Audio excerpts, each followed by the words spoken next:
Buddy, welcome to an episode of Risk On, Risk Off. I'm your host, Brian Hunt. And as you know, we've covered these topics over the years. We've been doing this show. We cover risk in all its different facets, whether it be climate change, economic failure to properly plan for your financial future. Risk come in many shapes and sizes.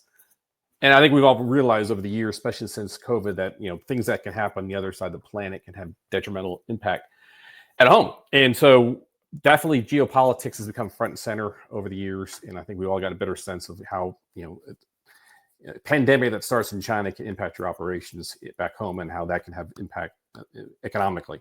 And I've had the good fortune over the past recent months to have some very experts in geopolitics. And I'm very excited to have this gentleman on my show. He's got a book coming out in the coming weeks. I'm looking forward to reading it. And I'm looking forward to seeing him speak at a couple live sessions here in Texas. So without further ado, I look forward to adding Ambassador Michael McFaul to the show. Ambassador, how are you, sir? I'm doing great. Thanks for having me. No, great. Thanks for being on the show, Ambassador, and really excited about your book coming out. And I've got you marked for going to see you at the Texas Tribune Festival. I'm looking forward to seeing you speak there as well. Excellent. Yeah, thanks for coming. Good. Oh, you bet. So obviously, sir, I want to dive into your book but want to spend a little time on your background. But you look roughly about my age. So if I was going to start this conversation, if we're playing a modified game of where in the world is Carmen Sandiego, where is Ambassador Michael McFaul today? Well, right now I'm speaking to you from Stanford University's campus. That's where I teach. That's where I live. Looking out at the president's house. I live right on campus. So I've been here for about 30 years as a professor, and I was away for my PhD. I was at Oxford, but I was here as an undergraduate. I came as a 17-year-old kid from Montana, and Stanford's had a big impact on my life, needless to say. Well, that was one of the questions I had for you, sir. Is like, how does a 17-year-old kid from Montana decide to go to Stanford? And at 17, did you know you wanted to study international relations? So yes and no. So okay. I really grew up, if you know Montana well, I grew up in Butte, Montana, mostly. Okay. But my junior year of high school, we moved to Bozeman. My father was a high school teacher, band director, and then quit and went on the road, became a musician. And he thought he had a permanent gig in Bozeman, so we moved our family there my junior year. And then he lost his job 3 months later and never played in Bozeman ever again. But that was very fortuitous to me because I took high school debate in Bozeman. I took a class on debate. I wasn't that interested. I was just told it was an easy A course. Okay. And that year, the debate topic was how to improve U.S. trade policy abroad. And my partner and I ran a case, that's what you do in debate, about improving trade with the Soviet Union. All right. And that's how I got interested in Russia and kind of learning about Russia. And so fall quarter of my freshman year, it's kind of a fluky thing. I ended up at Stanford. I didn't even know it was in California until my junior year of high school. Okay. It's because I can tell you the story. It was my chemistry partner, a guy named Steve Smith. He was from San Jose, California. And he had this thing, you got to go see the world. I was planning to go to Montana State. And he's like, oh, you got to go see the world. And he was the one that walked down with me to get the application to Stanford. And coming here, because of that experience in high school, I was interested in Russia.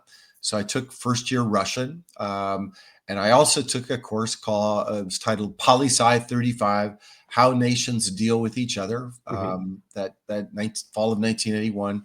And the combination of those two courses really had a huge impact on the rest of my life. I imagine you probably prefer the winters in Stanford versus Montana as well. That's for sure. I'm glad to be here for the winters. Amen. And obviously, it seems like Stanford's a phenomenal school known for its academic rigor as far as international perspectives. But Oxford's no slouch either. How did Oxford get on your radar? It was very simple. I won a scholarship. It's called the Rhodes Scholarship. And fantastic. Without that, I would have never gone. But that also changed my life in kind of unexpected ways. I wasn't planning to be an academic.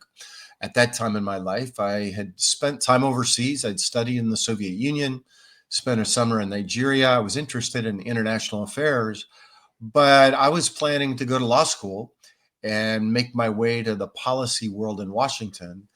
And out of the blue, I won this fellowship. And even when I was at Oxford, I was still planning to go back to law school. And then eventually I just kept, decided to do first the another master's degree, then the PhD.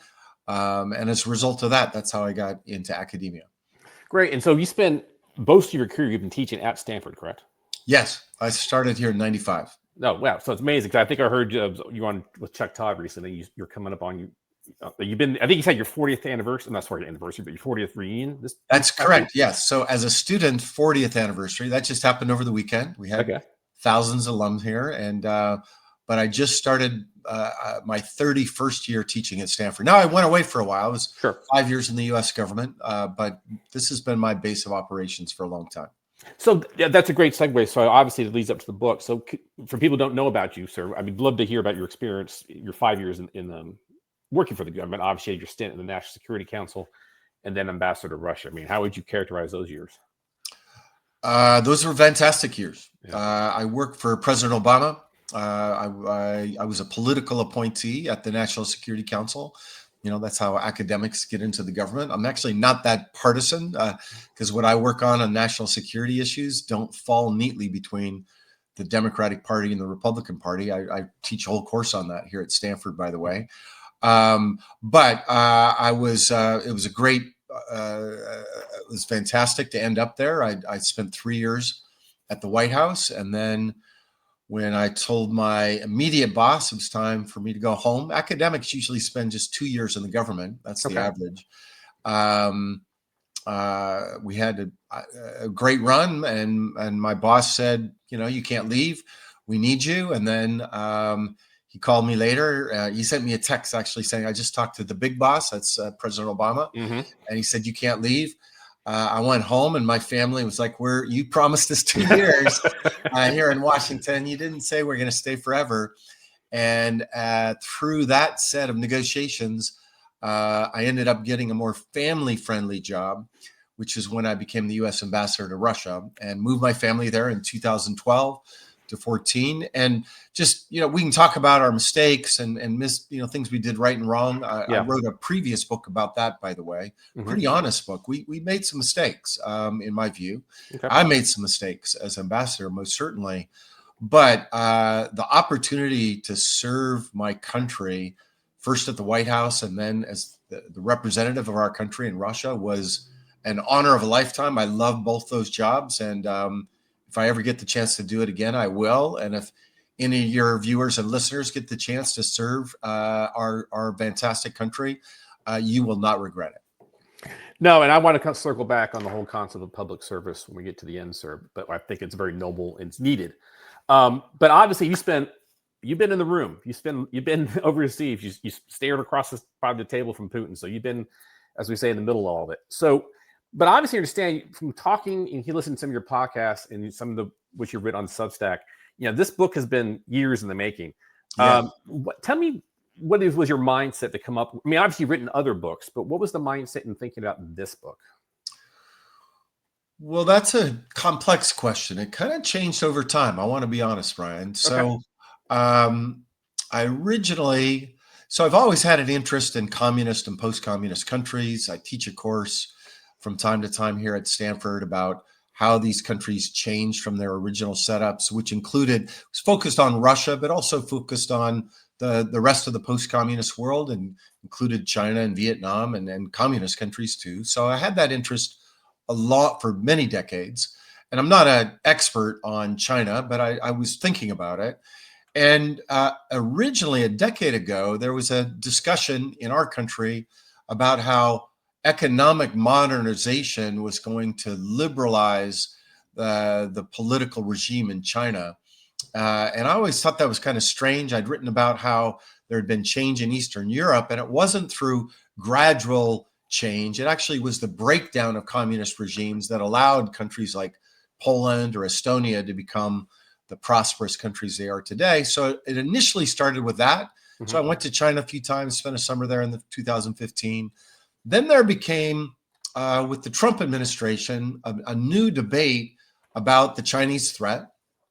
And my book, I talk about the threat in detail. But there was too much of a groupthink about the China threat, in my view.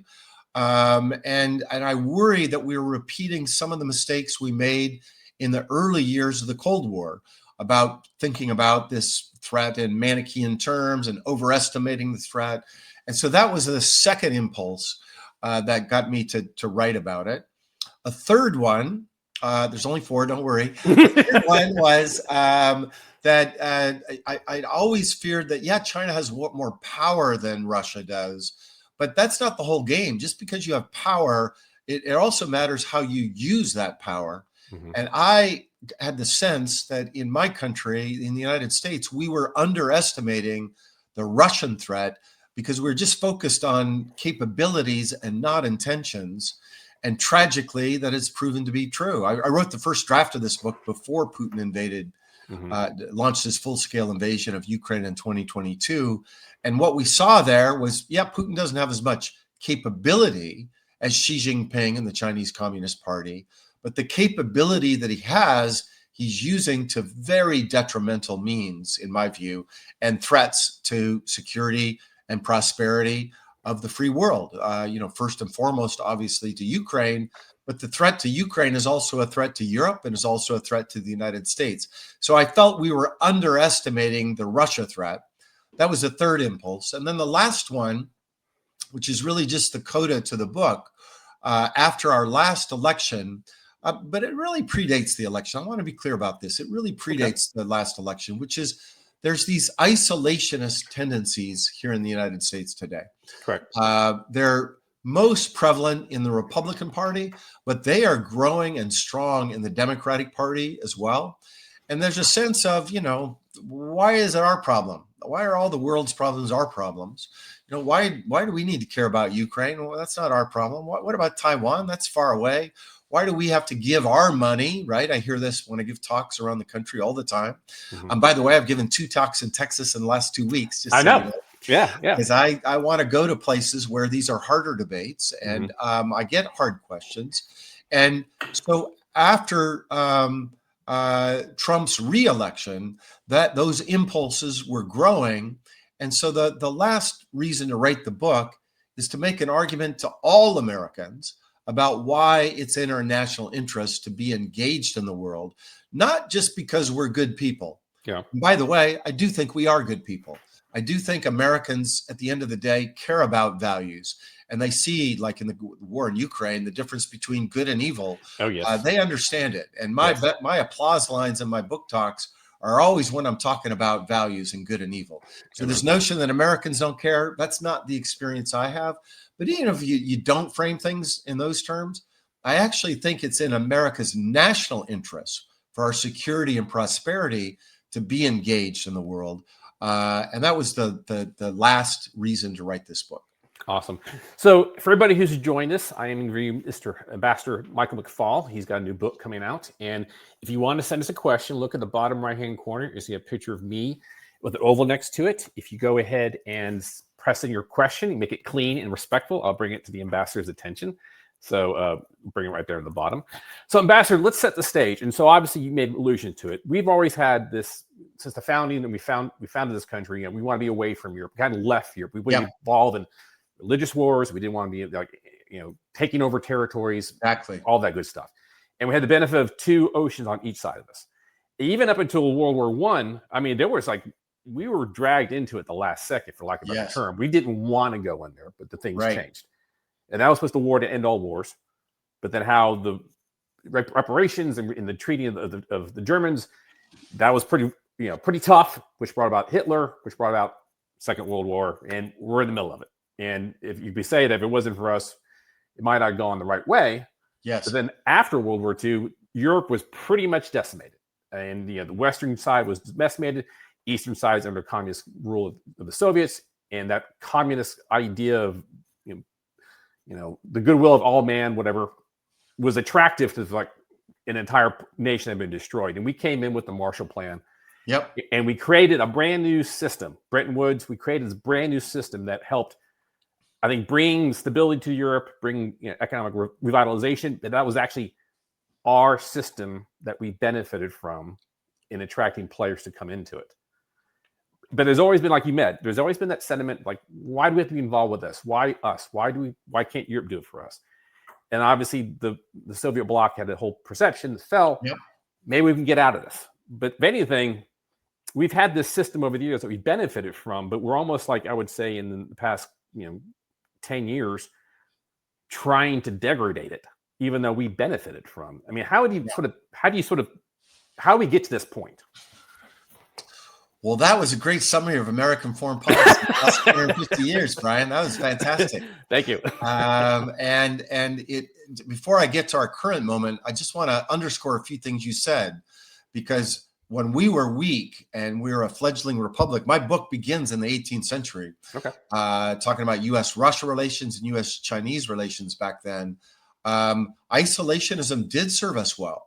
That was a good strategy. I think sometimes, you got to change your strategy depending on the circumstances, but that strategy worked well for us for a long time. And I go back to that history to remind readers that it did work. And by the way, there were times when we had good relations with the autocratic regimes in Russia and China because our interests aligned. And we got to remember that history. I also go back over that 250 years of history very quickly, by the way. I summarize it in 30 pages. Nice. Each bilateral relationship. That took a lot of work. The original chapters were both 150 pages each. Wow. So I've done that work for the readers, just so you know. Thank you. But I also go through it to remind people that we always weren't in these confrontational relationships with either Russia or China. And that suggests that there could be a different relationship in the future. But to your point, we had this strategy. It served us well. We got dragged into World War I, like you said at the end. A lot of Americans didn't really, appreciate that involvement. And then when it came time to join the League of Nations, our Congress said, no, we don't want to do that.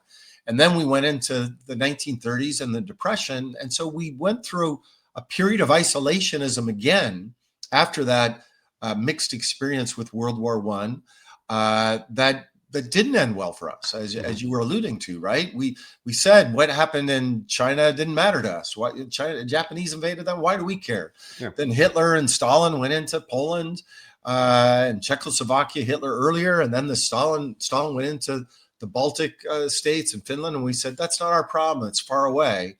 And tragically, we learned in 1941 that what happens over there does affect what happens here.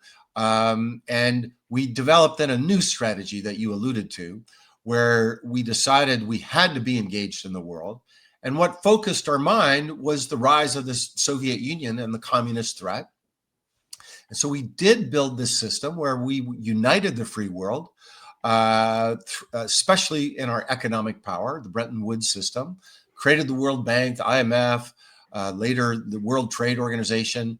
And then we also created allies. That was a really important thing we did during the Cold War. NATO in Europe, but bilateral alliances with Japan, South Korea, Australia, New Zealand, in Asia. And, we made mistakes during the Cold War. I have a whole chapter on the mistakes we made during the Cold War. But we did prevail. We did preserve our freedom. And we became more prosperous by being engaged in the world. Over the last 30 years, however, some of the engagements we have been counterproductive, and the American people have rejected them. So that starts with the war in Iraq.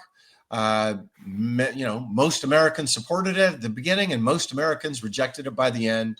Same with Afghanistan. Why are we fighting these wars? Then I would say the same with trade policy. It was right to anchor the free world, and trade was good for America. Foreign investment was good for America, and our foreign investment abroad was good for America. But we probably went too fast in bringing the Chinese in. I write about that in the book. And we lost a lot of jobs through manufacturing. And Americans said, well, why did we do that? Like that didn't seem so smart.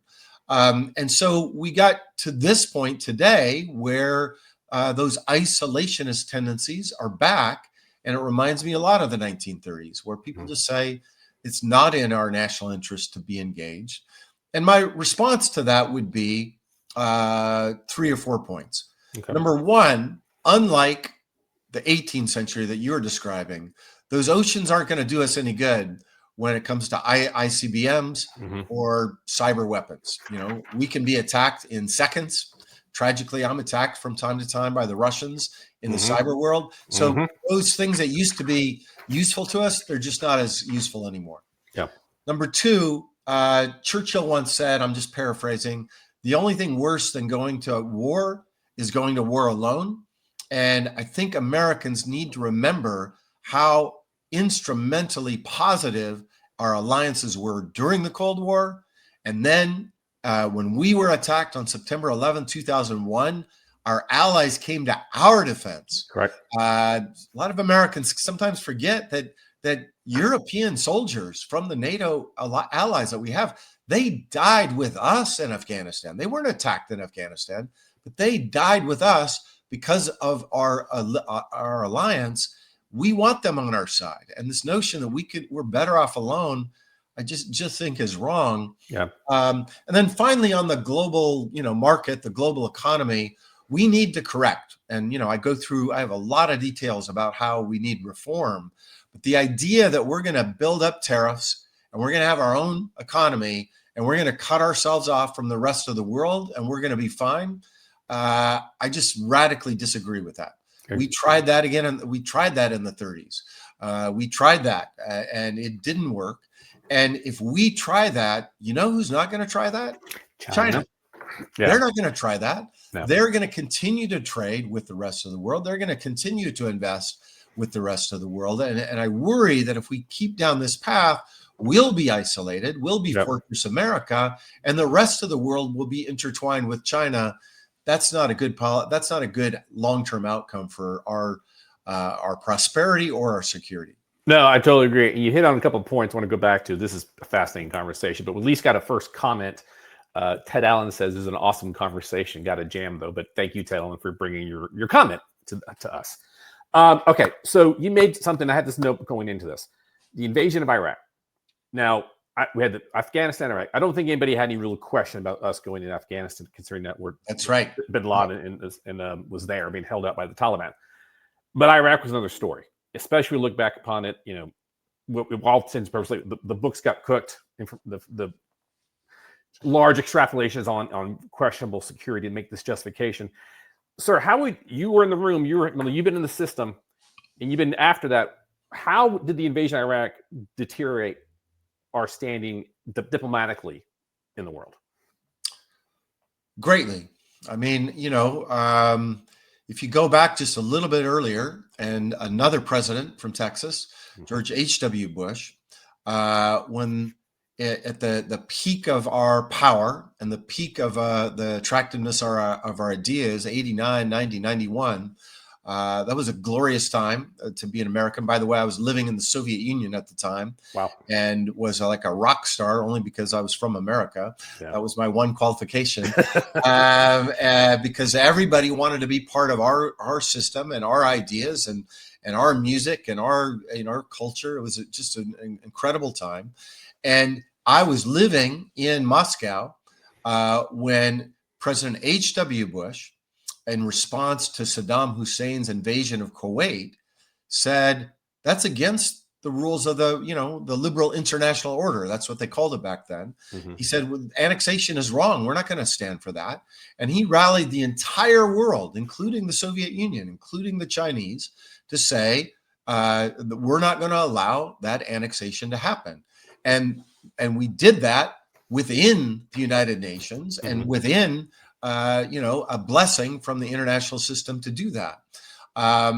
You fast forward to Iraq, we didn't get that mandate from the world, right? We tried at the UN Security Council, but then when we didn't get the vote the way we wanted it to go, we decided to go in otherwise. Now, I understand. I've listened to the President the Bush 43 talk about the war and others. I understand how difficult it is to make decisions, with fuzzy information. I get it. Mm-hmm. But there were consequences to acting alone. And I can tell you, because I was, when I was serving as ambassador to Russia after the war in Iraq, anytime I tried to criticize, or we as a country tried to criticize Russia, say for invading, going into Georgia in 2008, the phrase every single time was, what about Iraq? Right. What about Iraq? Whataboutism. The Russians love whataboutism. Yeah. And I just think we have to learn that lesson. And, you know, I devote big sections of my book to avoiding overreach. So we can be engaged in the world without sending the 82nd Airborne in to promote democracy. Yeah. I'm radically opposed to that. By the way, when we use the military to try to promote democracy, we're 4 for 17. So we should learn, you know, the odds are not very good when we do use the military, but you can be engaged without overreach. And we overreached in Vietnam, in my view. We overreached in Iraq. But just because we overreach doesn't mean we should completely retreat today. Amen. So bring up a point you talk about as far as where we are with the stage between, you know, democracy and autocrats. I mean, obviously the two antagonists against us, and I would say, if you want to say, is Russia and China. Yep. And after the Cold War, I remember, I mean, the collapse of the Berlin Wall, I'm in college, freedom to the Eastern Europe, it even like seemed like be an optimistic chance for Russia. Now it was crazy, chaotic, you know, the oligarchs taking over everything, but it was a wild, wild west. But with respects to Russian relations, U.S. relations, can you walk us through, like, was there a specific event that you think led to Russia going down this path? Was there a certain diplomatic event that occurred? We did something that really set them off. I mean, I know you can't just basically pin it down to one, but what in your mind, what set us down this path with having such deteriorated relations with Russia? Yeah, that's a big, hard question, Brian, and I wrestle with it in the book in detail. Mm-hmm. And it's part of the arc of my own professional life, because I was living in the Soviet Union at that glorious time that you just recalled, and I went back to Russia in 1992 to work for an American organization to promote democracy. I literally uprooted and moved there, and that was because I thought that Russia could become democratic. Mm-hmm. And we ran seminars about federalism and, you know, how democracies work. And it was a pretty exciting time.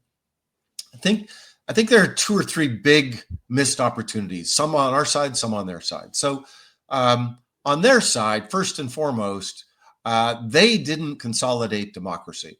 So, you know, blame them first, right? Yeah. And they didn't, because they were trying to do too many things at the same time. So maybe it was insurmountable, but they were trying to roll back the Soviet Empire, so decolonization, at the same time that they were trying to introduce market reforms, from a communist system to a capitalist system, at the same time that they're trying to go from dictatorship to democracy. Mm-hmm. Really hard assignment, and even the best would have done it, would have struggled with it. But what they did is they decided that to sequence it, to do the capitalism first, and then people would get rich, and then they would, adopt democracy. And that meant that Russians had to live through an economic depression mm-hmm. at the same time that they were becoming a democracy. Well, guess what? Millions of Russians said, I'm not so excited about this democracy. Yeah. If it means we have to, their economic depression in the 1990s was 3 times worse than ours in the 1930s.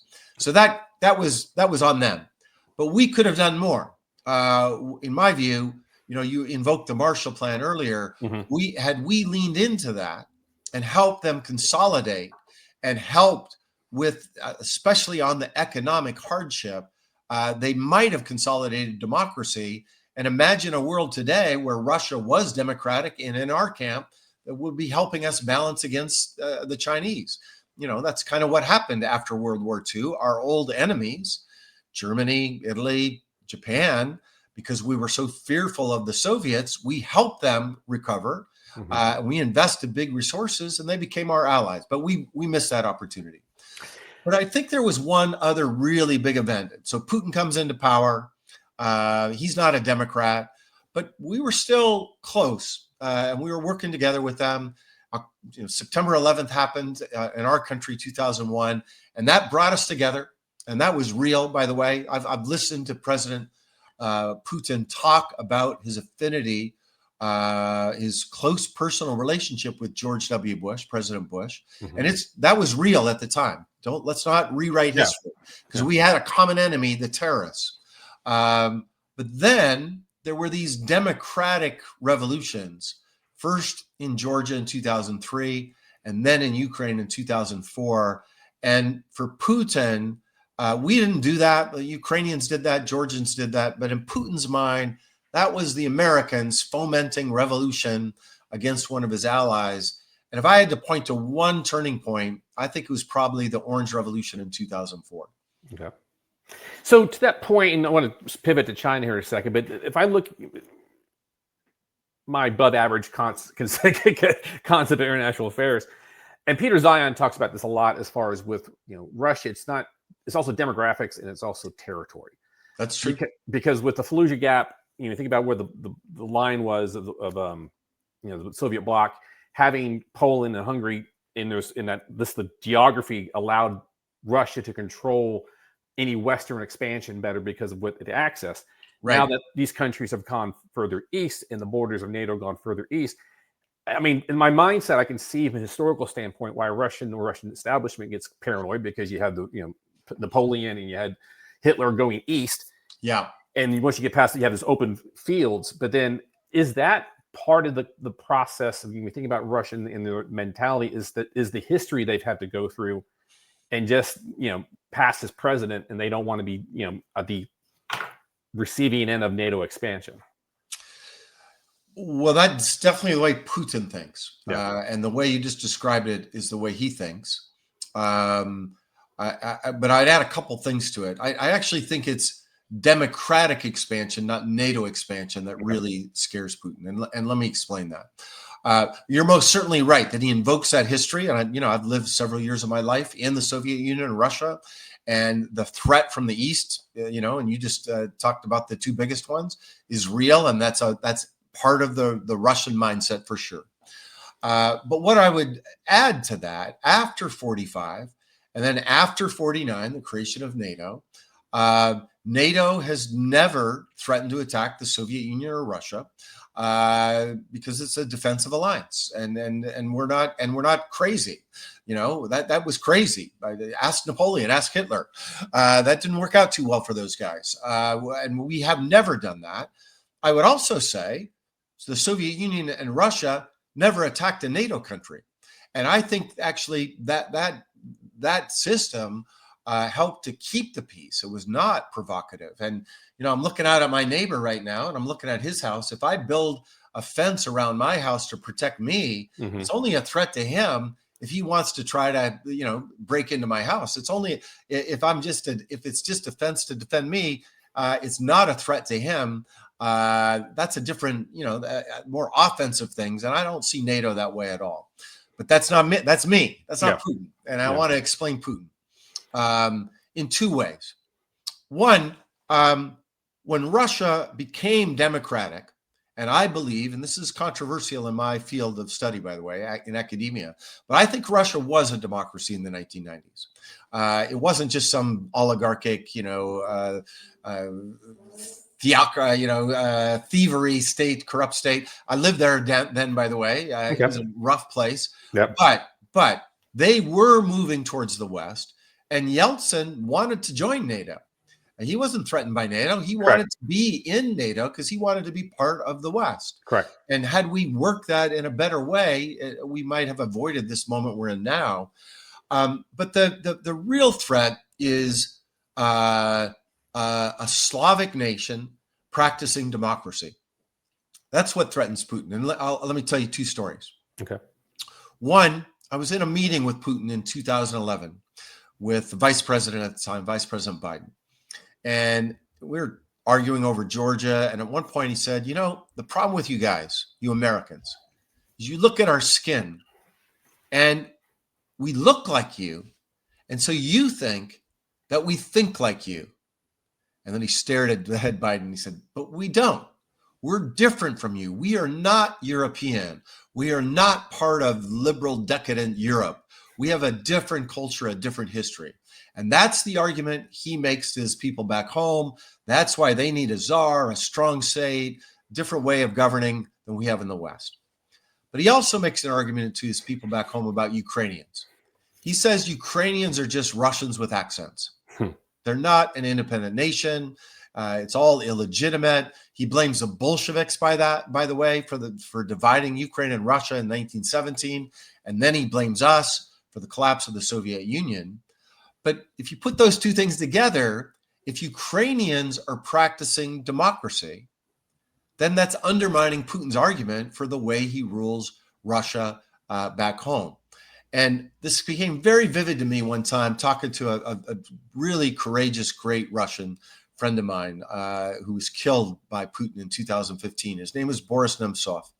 And Boris used to always say, if you want to support freedom in Russia, we the West, make Ukraine help Ukraine become a thriving democracy, because that will undermine Putin's arguments within Russia. And Boris was making those arguments to me, not today. He was making those arguments in 2009, 2010, 2011, before Putin first invaded Ukraine in 2014, and of course, before he invaded it in 2022. So I think it's these ideas that threaten Putin more than the NATO military alliance. Okay, so let's pivot to the other side of the world, because there's another autocrat that we talk about, and President Xi.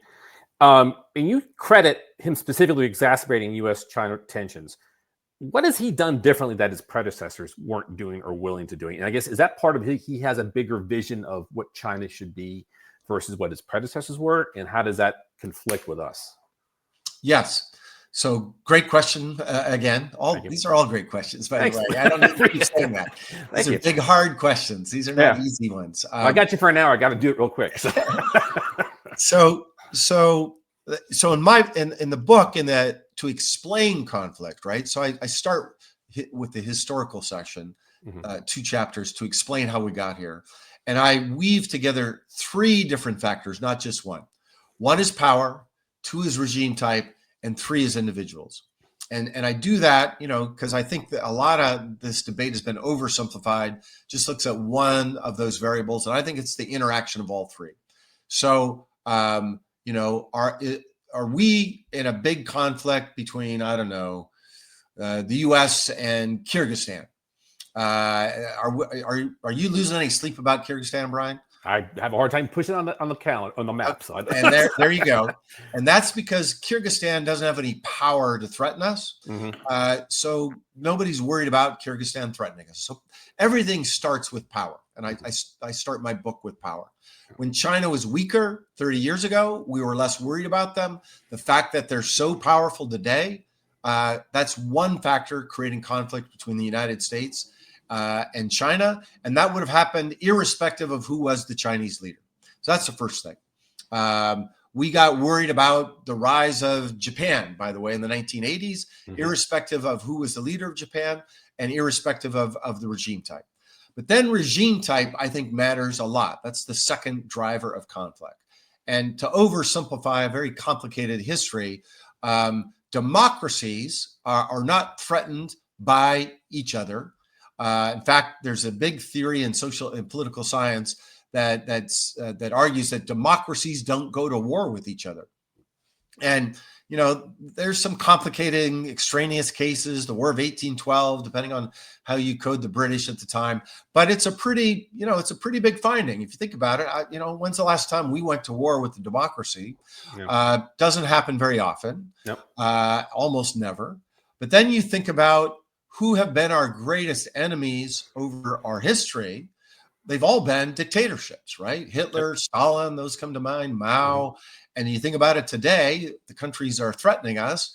It's China and Russia. And I don't think that's just an accident. I think there's tension between democracies and autocracies. And by the way, if you're Xi Jinping, just like we were talking about with Putin, who threatens you? 1, it's powerful countries, but 2, it's countries that have a different organizing principle for their legitimacy than they have with the Chinese Communist Party, right? That's why he's worried about like Hong Kong, right? That threatens him. That's why he's worried about Taiwan. It's not just about power. So I think those are the power and regime type. is part of the conflict. But then within that, I do think leaders matter.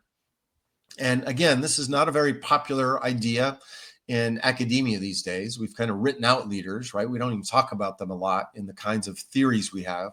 I think that's a huge mistake. Yep. And I think a different leader than Xi Jinping back in when he came to power could have, even with the same power and regime type, could have had a different strategy vis-a-vis us. But Xi Jinping has an aggressive strategy. And it is to expand Chinese power around the world, to expand. That's like the Belt and Road Initiative. Correct. I write about that. Yep. To expand Chinese power in the South China Sea. He's spending a lot of money doing that in a very provocative way. He is threatening Taiwan. I was just in Taiwan a few months ago in a way that I don't actually think is in China's national interest. Mm-hmm. The way Xi Jinping defines them, it is much more provocative than other leaders might have done. So, I mean, come up on time about, so I want to belt into this. Obviously, China is a rising power. Yes. Now, I don't like see, now I've written on this on Substack, and I know you do as well. Now, is China enemy or friend, or is it a frenemy? Like, referred from Seinfeld. And to that point, if you're going to have an antagonist or a competitor, you're going to need friends. Yes. And that's going to require, you'd like to think, Australia, Japan, South Korea, India. But then the current administration seems to have a real good way of antagonizing its allies with tariffs and other things.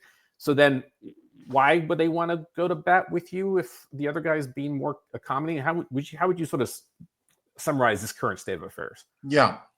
Well, let me say two things. One, with respect to U.S. China relations, because all those factors towards confrontation are there, and I didn't talk about our side too, mm-hmm. right? And the switch from Trump, and that they were the ones that were more in the first Trump administration to be more confrontational with the Chinese. But I have three chapters in the book about lessons and prescriptions, and two of them are lessons from the Cold War. And one of the things I want to remind my readers of is even when we had a lot of confrontation with the Soviets, we also cooperated with the Soviets from time to time on issues of mutual interest. And I think that's a really important lesson from the Cold War. We signed the Nuclear Non-Proliferation Treaty in 1968 at the height of the Cold War, at the height of this ideological competition. We're fighting in Vietnam at that time. We shouldn't have, in my view, but we were. And we still decided that it was in our national interest to cooperate with the Soviets to slow down the proliferation of nuclear weapons in the world. And I see real parallels with the Chinese today. For instance, the proliferation of information using artificial intelligence models, say about how to build nuclear weapons or how to build, viruses that can kill millions of people. We have an interest in stopping that proliferation and coordinating so that our AI companies do not provide that kind of information to all kinds of rogue actors. So even when we're confronting, we can find places to cooperate. And it's especially true, in my view, with China compared to the Soviets, given the economic entanglement that we have with China in this bilateral way, and that China has with many of our allies and partners around the world. So I just think that's number one. But to your second point, yes, this is a no-brainer. You want to keep our allies together, and if you want to do that, you can't treat them in the coercive way that President Trump is doing it. And I wrote about this in the book, and I write about it on Substack. Yeah, I'm there as well. Mm-hmm. I wrote about, if you're strong, you can coerce people to do a lot of things that are weaker. Yeah. And I write about growing up as a kid in Butte, Montana. There was this guy, Eddie. He was stronger than me, and he terrorized me for about 3 years. My walk home from school, because, he was a mean guy and he could coerce me to do things. But did I like it?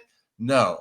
Yeah, I went along. I acquiesced, But the moment I didn't have to do that, and when I finally got stronger, I went in it. I wasn't going to listen to Eddie anymore. And I worry that we're using too much coercive power right now in the world at a time when, for the long-term struggle that we are in, and in my book, I think it is going to be a decades-long struggle. We want to have allies, not just countries that we're coercing. And so I think the president's making a big mistake with our allies in Asia by treating them the way they do. And I hope that we will correct that soon. Yeah, I mean, we're getting here to the end, but I remember just watching when the Chinese had the celebration of the end of the World War II, and we just announced some pretty hard tariffs on India. And then there's Modi hanging out with the Chinese and Russia. There you go. Like, man, if you're trying to convince people to be your side, that ain't exactly the approach I'd take. That's exactly right. And that imagery that's exactly what I was talking about. That imagery where they're all getting together, and even some democratic countries were there, right? We've just got to have a smarter game plan. And the other thing I would add to that, what we did really well in the Cold War is we created these clubs for democracies, right? Alliances, trading organizations, and we worked together. The Chinese have studied that, and they're creating all kinds of new organizations that they are the anchor of for autocrats. We have to do the same for Democrats. Yeah, I'll end on that note because there's a saying that nature abhors a vacuum, and with removing the dismantling the USAID and Voice America removes us from the battlefield, for lack of a better term, of thoughts, and allows the Chinese to come in, and we're just being silent. And I just don't think that makes a lot of sense. I agree. Yeah. So got one last sort of serious question before we go to the light question. So I asked this question of our friend, Tom Schenkar. I think about where the world is right now. If you stop and think about it, what's the one thing that keeps you up at night? What's the one thing, oh my gosh, if this happens, this is going to be a problem? Honestly, it's our polarization here in the United States that I'm most worried about. Yeah.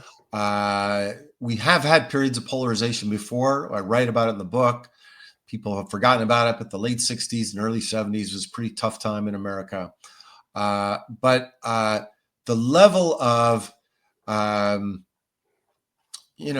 animosity that I see, the way fellow Americans talk about each other, that worries me the most. And, I grew up in Montana.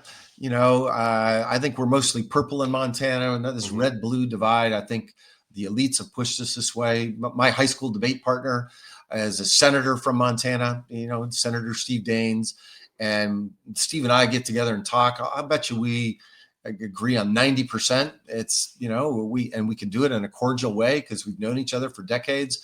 And yet sometimes when I see the way Americans are interacting with each other, including sometimes our president and the way he talks about other Americans, I worry most about that, because if we are fighting amongst ourselves, we have no chance against the Chinese. We just have no chance.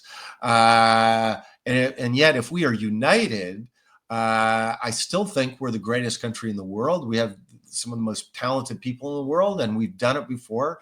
That's the thing that I lose the most sleep about. And I just wish, we don't have to agree on everything, of course. We should have debates about tax policy and energy and welfare and healthcare. That's normal. But we can't have debates about the democratic rules of the game. We got to agree about the democratic rules of the game. That's what's made us great. That's what's undergirded our prosperity and our security.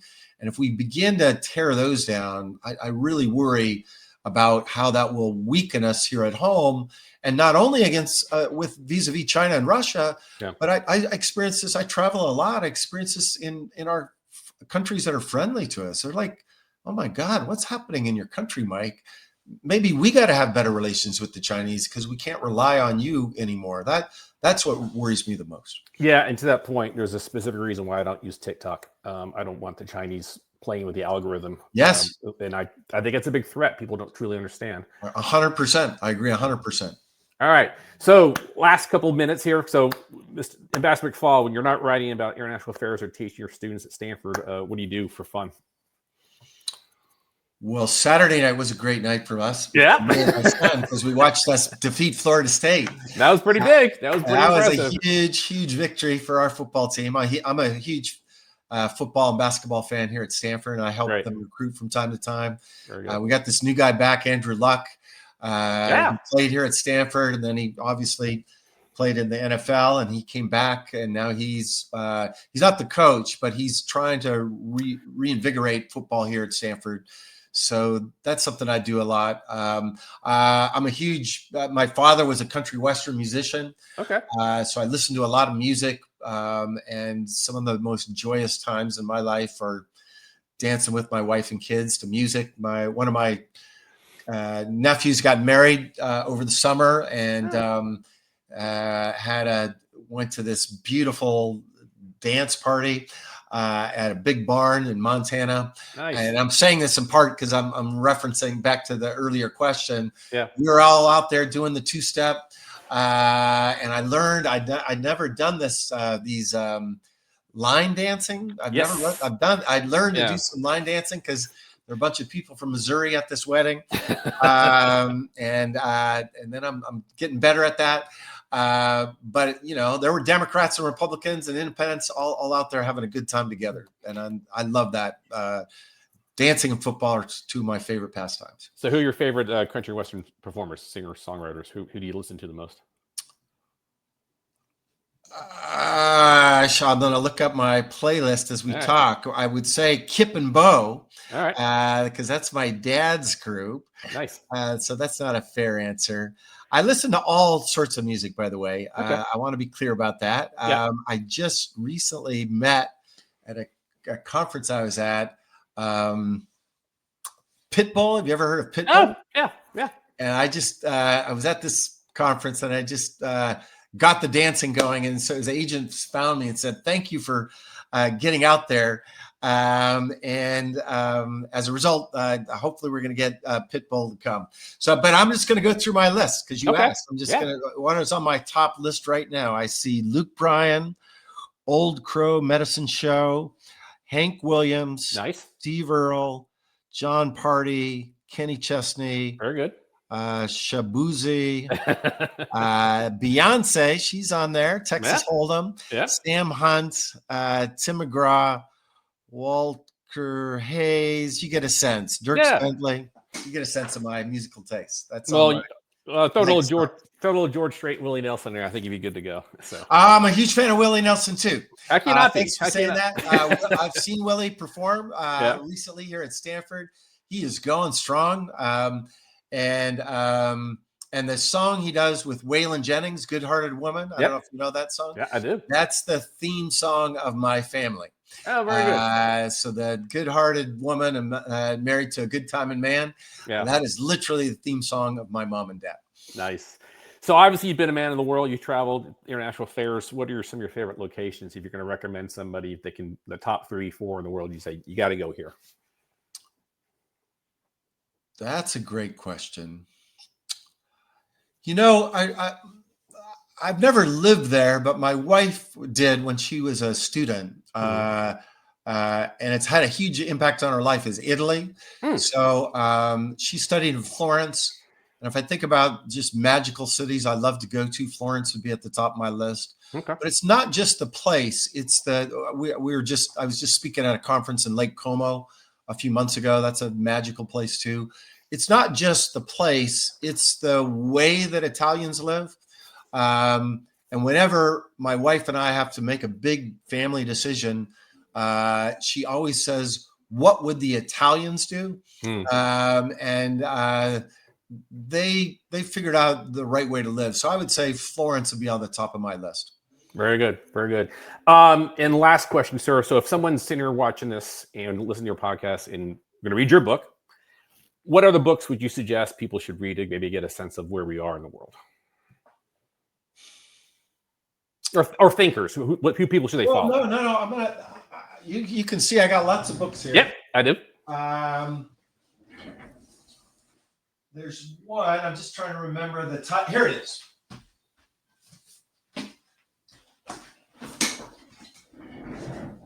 This is a pretty tough book to read. Okay. So it's got 600 pages. So it took me a long time. I'm a really slow reader. But it's called, it's by Bob Kagan. and it's called The Ghost at the Feast, which is a strange title. The subtitle is America and the Collapse of World Order, 1900 to 1941. And it's a fantastic book. It's a history that I think a lot of Americans, I'll just speak for myself, I did not learn that history very well. It talks about the rise of isolationist forces and fascist forces here in the United States, but it also talks about how, you know, some of the things we were talking about earlier, right? We didn't really like being in World War I, and it's a book about international relations, but also American politics during that period. And I would say of the books I've read recently, I've learned more about reading Bob Kagan's book. It's called The Ghost at the Feast. Fantastic. All right, this is my last question, I promise, but you spent some time in the National Security Council. This ties to a movie I saw recently and a book that's tied to it. Any chance you saw A House of Dynamite recently? Brian, I haven't, but I know about the movie, and I even been in touch with the producer. I think we're going to show it here at Stanford. I'm told it's fantastic, but also scary, right? It's scary, yeah, and it's. I'm not sure who came out with it. Maybe they're going to fight over the rights. But Ann Jacobson's book, Nuclear War Scenario, if you had a chance to read that one as well, it's the same sort of premise. Yeah, and so I would love for you to write on Substack once you see that movie, because I think you would have a very unique perspective on that movie. So, I will. I literally was just in touch with the producer last week. Oh, really? Oh, fantastic! No, it's. I mean, I ran Ajax's book. I love that book. I think it's very well done. This movie is not much different, but man, it's tense, and that's why I wanted to see it in the movie theater before it came on Netflix, because I didn't want to be distracted by the dog or my phone or whatever. It's pretty intense, and you saw it in a theater then? I did. Wait, it was a limited run. I got to see it here in Dallas. Wow. Yeah, and I specifically wanted to see in the theater, and my wife and I still one of the most tense. I don't say inspiring. That's not like a word. Thought-provoking, intense movies I've seen in a while. And like I said, I read Ann Jacobson's book. I had a sense of this, but still, the movie still brings it home. And I just would love to get your. I'll do that. I will take on that assignment. I'll absolutely do that. Fantastic. So for people who know Mr. Ambassador McFaul is on a speaking tour, you're going to be at Austin Trib Fest, November 13th and 15th, or at least 2 of those days.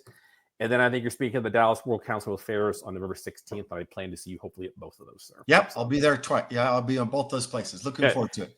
Thank you so much, sir. I appreciate your time. Thanks for having me. You bet. You bet.